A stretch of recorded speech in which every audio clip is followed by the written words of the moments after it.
Tonight, dear listener, we go to war. It's ironic that just 2 days ago we paused to remember those who've died fighting wars to protect our freedoms and our democracy, our rights to choose. But today the threat to those values and rights is not from any external force, no foreign country, but from our own federal government. In this case, the battlefield is the internet. The trenches are our ISPs, and our only available weapon is your home computer. I'll be urging you to take up the fight during tonight's show. Now, as you may or may not be aware, the Rudd government set aside $128.5 million to filter or block internet content that is, under Australian law, illegal. The government claims the plan's designed to prevent Australians from accessing child pornography.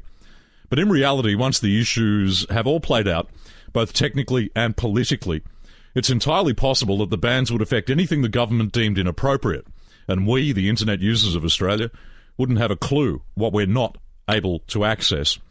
It is possible that the blacklist that the government's going to draw up would apply to porn, websites advocating changes to voluntary euthanasia or indeed drug laws, maybe online gaming sites. Bloggers and independent journo sites could also be blocked, just to mention a few. And for those of you who get around the lack of an R18 classification for video games by downloading them from the net, you're going to find those sites on the government blacklist as well. Now, the blacklist of websites will be held by the Australian Communication and Media Authority, otherwise known as ACMA. It's rumoured to contain around 10,000 websites. The list will be supplied to the 400-odd internet service providers. They'll be forced to prevent you from accessing the sites on that list. The cyber safety plan, as the government calls it, is in reality nothing more than a censorship of the internet. And despite noises from the now Federal Communications Minister, Senator Stephen Conroy, during the last election campaign, there will be no capacity to opt out of the scheme. Instead, there's going to be two levels of censorship. The first is the blanket ban of sites the government determines to be inappropriate. The second level will allow individual users to block access to ordinary porn sites, for example, to stop kids looking at them. Critics of the plan are making the following points. The government simply has not made a case for the need for such a censorship of the internet. We already have the capacity to download a free net nanny type software at the user end to prevent children from accessing pornography.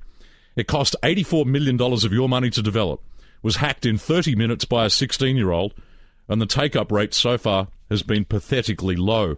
Most of the people who did decide to download it no longer use it. IT experts and the government's own figures show that internet speed, should this plan get up, will be reduced by at least 2% at best, and more than 80% at worst. Remember, Kevin Rudd's Labor government is spending another $10 billion of your money to develop a high-speed broadband network, but seems intent on sabotaging it before it's even established. Those same experts also point to a number of flaws in the plan. For example, peer-to-peer protocols, which account for up to about 60% of internet traffic, can't be blocked under the government's plan. Other encryption protocols are already available, which can render users invisible to any authorities, including the Australian Federal Police. No doubt the disgusting child porn producers will be using these protocols already. Critics also claim that this censorship will put Australia in the same league as China, Iran, and Saudi Arabia.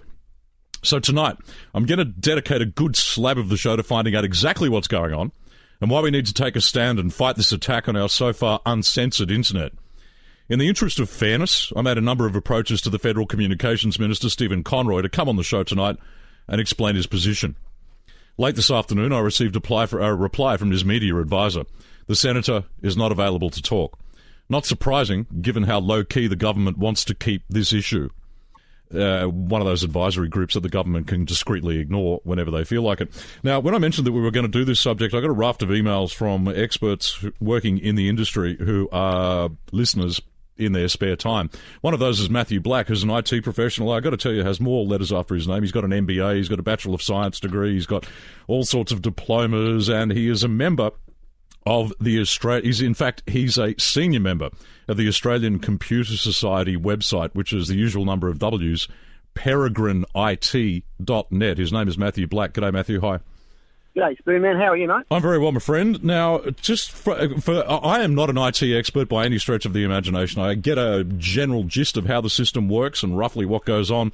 Tell me, Matthew, specifically, what are the technical limitations with the plan the government is putting forward? Yeah, can talk about that. Just before I do, let me point out that I'm speaking not on behalf of the ACS. or on behalf of Sage AU, which is the other peak body in Australia. I'm talking tonight as a private individual with knowledge in this area. So I just want to make that plain. Understand, Matthew. No problem. Right. Look, there's a number of ways around the system. For starters, as the plan has been put forward by the Minister at the moment, they're going to be filtering only, at this stage, web traffic. Now, web traffic only makes up about a third of the internet traffic that is out there at the moment. What's the rest of it, Matthew? The rest of it is peer-to-peer sharing via, say, things like BitTorrent. It's email. It's encrypted web traffic, which is different again, and things of that nature. There's a whole raft of different bits and pieces that we call the internet. And the World Wide Web pages is only roughly about a third of that.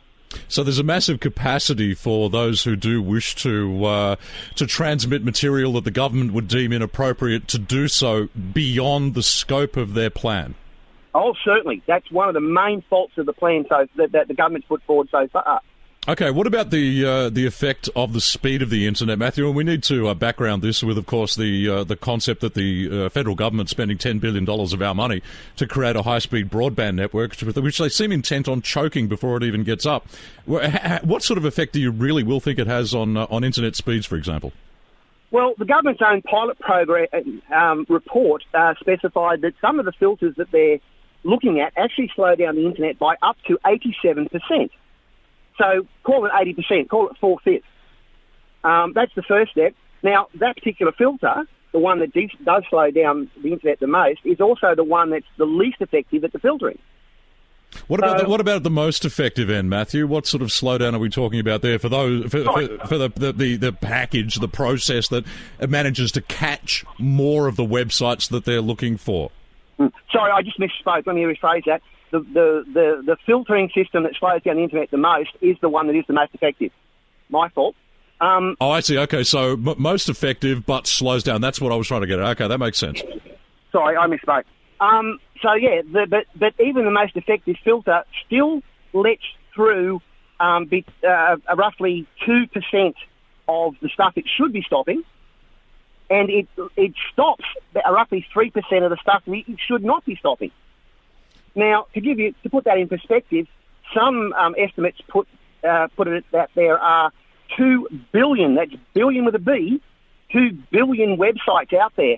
So 3% of 2 billion is 60,000 legitimate websites that will be inappropriately stopped or blocked or censored, if you prefer that term. And they could be relatively innocent, say, health-related websites, for example, that get caught up because of a keyword?